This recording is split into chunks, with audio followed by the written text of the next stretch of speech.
माँ तू सबसे प्यारी है, माँ तू जग में न्यारी है। माँ तू सबसे प्यारी है, माँ तू जग में न्यारी है। अपने आंचल में रखना, अपने आंचल में रखना। हमें वरदानों से भरना। माँ तू सबसे प्यारी है, माँ तू जग में न्यारी है। माँ तू सबसे प्यारी है, माँ तू जग में न्यारी है। पिता, पुत्र और पवित्र आत्मा के नाम पर आमीन। आप सबों को जय यीशु। हम लोग आज का क्लास विशेष रूप से कैथोलिक चर्च जो है संतों के नाम से जाना जाता है। अधिकतर चर्चों को हम देख सकते हैं संतों के नाम से चर्च हैं। सवाल उठता है यीशु के नाम से होना चाहिए। यीशु हमारे लिए मरा है, यीशु हमारे लिए अपना प्राण अर्पित कर हमें बचाया है, स्वर्ग के योग्य बनाया है। इस प्रकार ईसा मसीह के कारण हम लोग ईसाई लोग हैं, तो हमारा चर्च गिरजाघर क्यों नहीं ईसा मसीह के नाम से नहीं है? ये एक अच्छा सवाल है, लेकिन यह एक करेक्शन मैं सबसे पहले करना चाहूँगा। जिसने भी सवाल कर रहा है उनको ये भी परख करके देखने की ज़रूरत है क्या कैथोलिक चर्च ईसा मसीह के नाम से भी है कि नहीं। आरोप लगाने के पूर्व में ये भी देखना है। मैं इस क्लास लेने के पहले थोड़ा सा सोचा, तब मुझे मिला कई चर्चेस इन्फेंट जीसस के नाम से हम लोग पाते हैं। ईसा मसीह के पवित्र नाम होली नेम ऑफ जीसस बोल करके हम लोगों को चर्च मिलेगा। क्राइस्ट द किंग के नाम पर हो, सेक्रेड हार्ट के नाम से हो, गुड शेपर्ड के नाम से हैं, क्राइस्ट द रिडीमर बोल करके हैं, होली ट्रिनिटी के नाम से हैं, प्रिंस ऑफ पीस शांति का राजा, वो भी ईसा मसीह का ही नाम है। इस प्रकार अनेकों कैथोलिक चर्च ईसा मसीह के नाम से है। अभी यदि सवाल ये है संतों के नाम से क्यों है, वो भी बाइबल के आधार पर है। क्यों संतों के नाम पर हम लोग चर्च बनाते हैं, इसके भी पीछे कारण बाइबल का ही कहानी है। बाइबल में लिखा हुआ है। संतों को याद करने के विषय में हो, यदि इब्रानियों का पत्र अध्याय 13 वाक्य 7 को पढ़ेंगे, हीब्रूज चैप्टर 13 वर्स 7 में वहां पर लिखा है, आप लोग उन नेताओं की स्मृति को कायम रखें जिन्होंने आपको ईश्वर का संदेश सुनाया। आप लोग उन नेताओं की स्मृति कायम रखें जिन्होंने आपको ईश्वर का संदेश सुनाया और उनके जीवन के परिणाम का मनन करते हुए उनके विश्वास का अनुसरण करें। हीब्रूज चैप्टर 13 वर्स 7, इब्रानियों का पत्र अध्याय 13 वाक्य 7 में साफ साफ लिख करके हमें सिखाते हैं कि हमें विश्वास सिखाने वाले, इस सुसमाचार सुनाने वाले अपने जीवन के अच्छे अच्छे उदाहरण दिखा करके प्रभु के नाम पर शहीद हुए उन लोगों की स्मृति को कायम रखो। उनके स्मृति को कायम रखने के लिए और ऐसे जीवन जी करके जो स्वर्ग में हैं उन लोगों से मध्यस्थ मांगने के लिए चर्च का नाम संतों के नाम से जोड़ करके रखा है। कब शुरू हुआ है? ये आजकल में शुरू नहीं हुआ है। हमें मालूम है पहले जो आदिम कलीसिया उत्पीड़न से जा रहा था, विशेषकर रोमा साम्राज्य के अंदर क्रिस्तियों को पकड़ पकड़ करके मार डालते थे।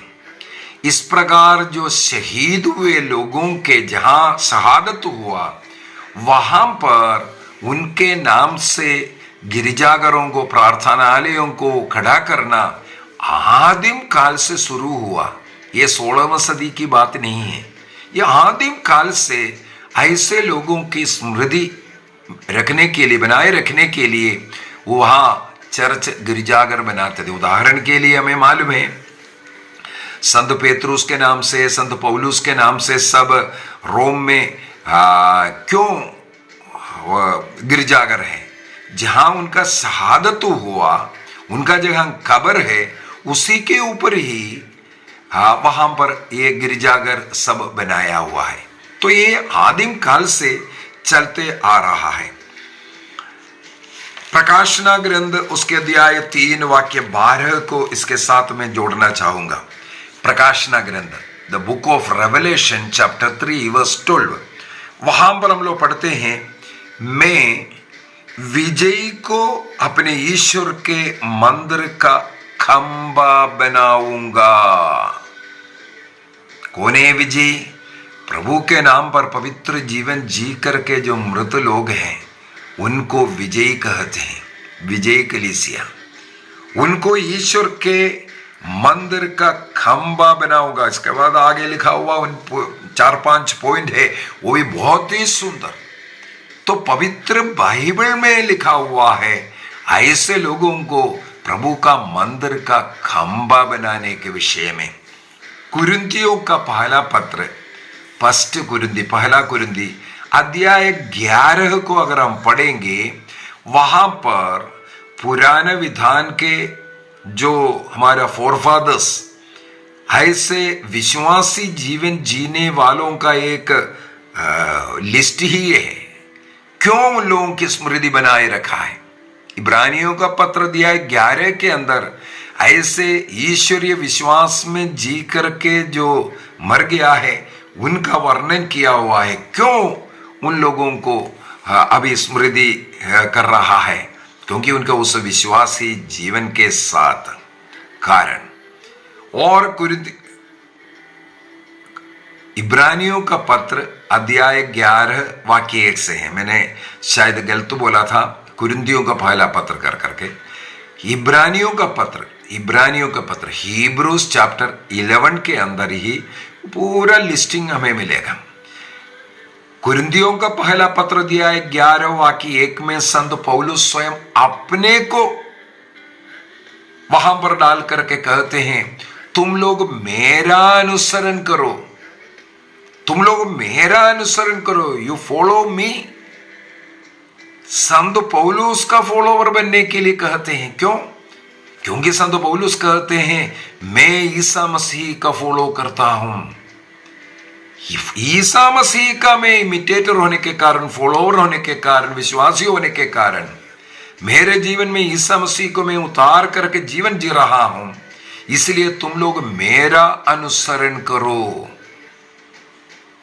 तो इस प्रकार पवित्र जीवन जीकर अपने जीवन के द्वारा ईसा मसीह को संसार को देने वाले लोगों का स्मृति कायम रखने के लिए बाइबल में ही लिखा हुआ है। इसलिए ऐसे ऐसे संतों के नाम से हम लोग गिरजाघर बनाते हैं, वहां प्रार्थना करते हैं। एक और उदाहरण ले सकता हूं पुराने विधान से, अय्यूब का जीवन। हमें मालूम है अय्यूब का जो कहानी समाप्त हो रहा है, अय्यूब का ग्रंथ अध्याय 42 को अगर पढ़ेंगे, अय्यूब के जो कष्ट पीड़ा के समय पर उनके मुख्यतः जो 3 दोस्त लोग आकर के अय्यूब के विरुद्ध में बोल रहे थे, अय्यूब की गलती के कारण, तुम्हारे गलती के कारण तुम्हारे साथ ऐसा हो रहा है, इसलिए ईश्वर ने तुम्हें दंड दिया है।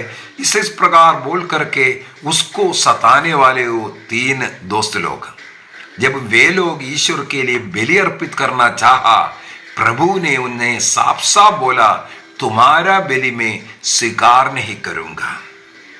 तुम बलि पशुओं को लेकर के अय्यूब के पास जाओ, यदि अय्यूब तुम्हारे लिए बलि अर्पित कर प्रार्थना करेंगे, मैं उसकी प्रार्थना सुनूंगा।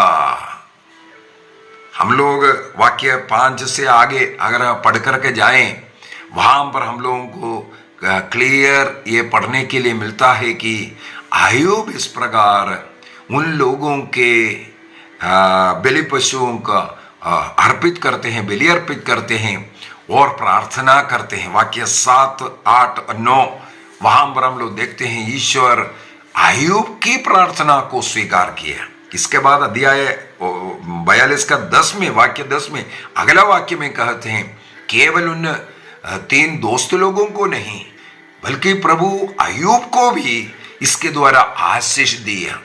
जब अपने खिलाफ अपने निंदा करने वाले लोगों के लिए जो प्रार्थना करते हैं, हम दुगुनी आशीष ग्रहण करेगा। जितना उनको मिला उससे दुगनी आशीष हमें भी मिलेगा। जितना उसने अय्यूब ने अपने जीवन में नष्ट किया था, उसकी दुगनी मात्रा में अय्यूब ने स्वीकार भी किया।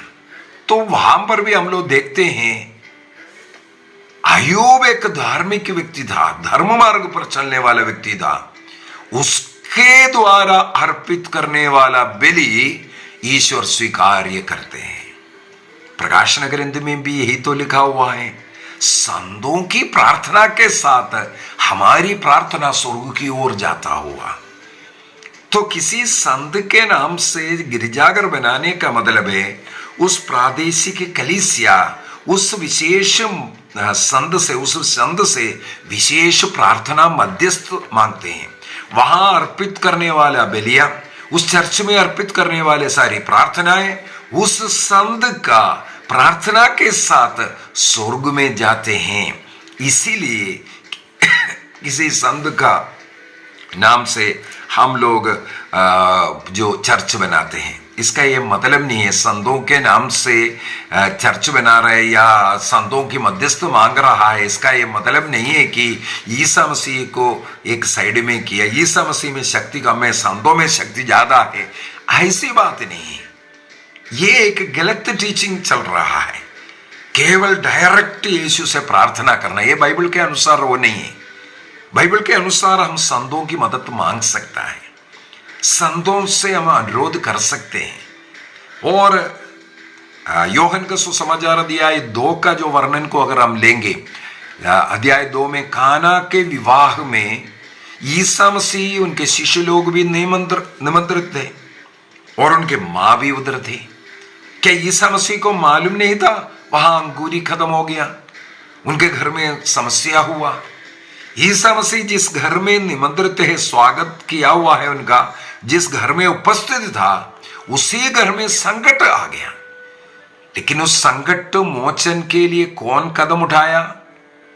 ईसा मसीह तब तक इंतजार किया जब तक उनकी मां आकर के उनसे मध्यस्थ नहीं किया, निवेदन नहीं किया। इसके बाद उस मां जाकर के सेवकों को भेजते हैं। यूहन्ना का सुसमाचार 2:5 के अंदर हम लोग पढ़ते हैं, जो कुछ पुत्र कहेगा उसको तुम कर लो बोल करके सेवकों को भेजा। सेवक आकर के खड़े हो गए। तब ईसा मसीह कहते हैं जाओ मटकों में पानी भर दो। वहां चमत्कार हुआ। ईसा मसीह उससे पहले कर सकता था, वहां अंगूरी खत्म ना होने के लिए भी कार्य कर सकता था, लेकिन प्रभु ने ये होने दिया। वहां पर हम लोग देखते हैं मध्यस्थ प्रार्थना का शक्ति को प्रभु चाहते हैं। एक स्त्री प्रभु के पीछे पीछे चल के आ रहा था, मेरे बेटी मरने पर है, मेरे बेटी को बचाओ, शैतान उसे सता रहा है। बाइबल में ही लिखा हुआ है, उसके पीछे पीछे अनेक काफी दूर तक वो पीछे किया, जब तक शिष्य लोग वहां पर नहीं बोला प्रभु इसे विदा कीजिए। प्रभु यीशु मसीह ने उसकी ओर मुड़ करके भी नहीं देखा था। वो चिल्ला चिल्ला करके प्रभु के पीछे आए, प्रभु ने ध्यान नहीं दिया। ये इसलिए नहीं दिया जब तक शिष्य लोग बीच में मध्यस्थ नहीं बने। इसका मतलब बाइबल, प्रभु स्वयं चाहते हैं मध्यस्थ का आदर हम करें, ऐसे ऐसे संतों का सहायता हम ढूंढें, उनके द्वारा उनके प्रार्थनाओं के साथ हमारे बलहीन प्रार्थनाएं प्रभु के पास जाएं। तो ईसा मसीह को इसके द्वारा रिप्लेस नहीं कर रहा है, बल्कि हम संतों का भी आदर करते हुए प्रभु का आदर कर रहा है। प्रभु जिसे आदर दे रहा है, हमें भी उनका आदर करना है, ये प्रभु चाहता है। संतों का आदर प्रभु करते हैं। और जो मनुष्यों में, संतों में जो शक्ति जो प्रभु दिया है, उसका भी हमें आदर करना है। उनके द्वारा अगर कोई ठीक हो रहा है, चंगाई हो रहा है, चमत्कार हो रहा है, हमें उससे भी आदर करना है। प्रभु ऐसे कई लोगों को इस्तेमाल कर सकता है, यही बाइबल पढ़ते हैं। यदि हम लोग प्रेरित चरित अध्याय 19 को पढ़ेंगे, वहां पर हम लोग पढ़ते हैं, प्रभु पौलुस के द्वारा अनेकों ऐसे महान कार्य करना शुरू किया। एक्ट्स चैप्टर 19 वर्स 11 and 12, प्रेरित चरित अध्याय 19 वाक्य 11 और 12। ईश्वर पौलुस द्वारा असाधारण चमत्कार दिखाता था। देखो, क्या ईश्वर डायरेक्ट नहीं कर सकता था? यहां पर लिखा हुआ है, ईसा मसीह ने पौलुस के द्वारा असाधारण चमत्कार दिखाता था। जब लोग उसके शरीर पर के रुमाल और अंगोछे रोगियों के पास ले जाते थे, तो उनकी बीमारियां दूर हो जाती थी और दुष्ट आत्मा निकल जाते थे। पौलुस के शरीर को स्पर्श कर रुमाल किसी रोगी के पास लेकर के जाओ, रोगी ठीक हो रहा है, उससे अपदूत निकल करके भाग रहा है। इसका मतलब संत पौलुस को जाकर के प्रार्थना करने की भी जरूरत नहीं पड़ा। प्रभु इतना अधिक पौलुस के द्वारा असाधारण काम करना शुरू किया। इसी प्रेरित चरित अध्याय 5 के अंदर वाक्य 15 को अगर हम पढ़ेंगे, प्रेरित चरित अध्याय 5 वाक्य 15 को, वहां पर हम लोग देखते हैं, लोग रोगियों को सड़कों पर ले जाकर खटलों तथा चारपाइयों पर लिटा देते थे, ताकि जब पेत्रुस उधर से गुजरे तो उसकी छाया उनमें से किसी पर पड़ जाए। लोग सड़क जहां से पेत्रुस चलते हैं, जाते हैं, उस सड़क के किनारे खटलों में और पलंगों में, चारपाइयों में बीमार लोगों को लिटाते थे। किस लिए? जब पेत्रुस उधर से जाएगा, उनका छाया मात्र, केवल छाया उन लोग रोगियों पर पड़ जाए, रोगी ठीक होता था। इसका मतलब पेत्रुस, पौलुस आदि के द्वारा ईश्वर असाधारण का चमत्कार, चंगाइयां करते थे। इसलिए कलीसिया संतों का आदर करते हैं, क्योंकि ईश्वर उनका आदर करते हैं। कैथोलिक कलीसिया का धर्म शिक्षा ग्रंथ कैटेकिज्म ऑफ कैथोलिक चर्च 828 में 828 के अंदर लिखा है, सबों को इस प्रकार पवित्र जीवन जीने के लिए ही बुलाया है। कलीसिया इसलिए है मनुष्यों का, मानव जाति का शुद्धिकरण के लिए, पवित्रीकरण के लिए। इस प्रकार स्वर्ग राज्य के योग्य जीवन जीने के लिए कलीसिया है। तो कलीसिया का जो हम बोल सकते हैं यूनिवर्सल कोड, क्यों सारे मानव जाति को पवित्रता की ओर बुलाया। प्रभु ने कहा, मैं पवित्र हूं, जिस प्रकार मैं पवित्र हूं तुम भी पवित्र बनो। इसी कार्य के लिए कलीसिया से जुड़ करके हम लोग पवित्र जीवन जीते हैं। एक क्लास उसके ऊपर भी बनाना है मुझे, क्यों कलीसिया से जुड़ना जरूरी है। डायरेक्ट यीशु से जुड़ेंगे, ऐसे भी अनेकों लोग हैं कलीसिया में विश्वास नहीं, कलीसिया के टीचिंग पर विश्वास नहीं, उसके खिलाफ जाकर के डायरेक्ट ईश्वर से कनेक्ट वाला, वो ईश्वर से कनेक्ट नहीं, शैतान से कनेक्टेड है। ये एक क्लास में जल्दी लेने वाला हूँ, है ना। तो यहाँ पर पवित्र बाइबल हमें कैटेकिज्म ऑफ कैथोलिक चर्च हमें सिखाते हैं और बाइबल भी सिखाते हैं कि हमें पवित्रता के लिए बुलाया है। उस पवित्रता का जीवन जीने के लिए कलीसिया से जुड़ना जरूरी है। और कैटेकिज्म 946 में लिखा है कि संतों की जो सहभागिता, कम्युनियन ऑफ सेंट्स, हम लोग उनसे जुड़ा हुआ है, कलीसिया से जुड़ा हुआ का मतलब यीशु मसीह के शरीर है। यीशु मसीह के शरीर में संत, शहादत, एक किए हुए लोग है जुड़ा हुआ है। वो मरा हुआ लोग नहीं, वो जीवित है प्रभु में। और हम मृतकों के लिए प्रार्थना करते हैं और जो संत लोग हमारे लिए भी प्रार्थना करते हैं। इस जीवन को, इसको कम्युनियन ऑफ सेंट्स कहते हैं। 946 से लेकर के 962 तक अगर हम पढ़ करके जाएं, पूर्ण रूप से हमें यह सिखाता है किस प्रकार कम्युनियन ऑफ सेंट्स होता है और हमें मृतकों के लिए क्यों प्रार्थना करना है और वो जो संत लोग स्वर्ग में हमारे लिए कैसे प्रार्थना करता है। कैटेकिज्म ऑफ कैथोलिक चर्च 946 से लेकर के 962 तक ये एक्सप्लेन करके हमें देता है। और कैटेकिज्म 2683 में जो संत लोग हैं हमारे लिए विनती करते हैं और इस संसार में हमारे लिए एक मॉडल है। उनके जीवन किस प्रकार विश्वासी जीवन जी करके वो शहादत या उनका मृत्यु हुआ या वो आज स्वर्ग में आज संत कहलाते हैं, उनका जीवन को हम अनुकरण कर सकते हैं। कुरिन्थियों का पहला पत्र अध्याय 11 वाक्य 1 में संत पौलुस यही सिखाता है, आप लोग मेरा अनुसरण करें क्योंकि मैं क्रिस्त का अनुसरण करता हूं।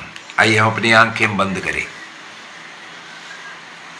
कैथोलिक चर्च अनेकों चर्च संतों के नाम से है और उस क्षेत्र का, उस कलीसिया, उस संत से मध्यस्थ मांगते हैं। वहां अर्पित करने वाली बलियां, वहां अर्पित करने वाले सारी प्रार्थनाएं उस संत के विशेष प्रार्थनाओं के साथ प्रभु को अर्पित की जाती है। ये बाइबल के अनुसार आदिम कलीसिया से ये चल के आ रहा है। और कैथोलिक चर्च अनेकों चर्च ऐसा भी है प्रभु यीशु मसीह के नाम से भी है, इसलिए ये कहना भी गलत है यीशु मसीह के नाम से कोई चर्च नहीं है, केवल संतों के नाम से ये बोलना भी गलत है।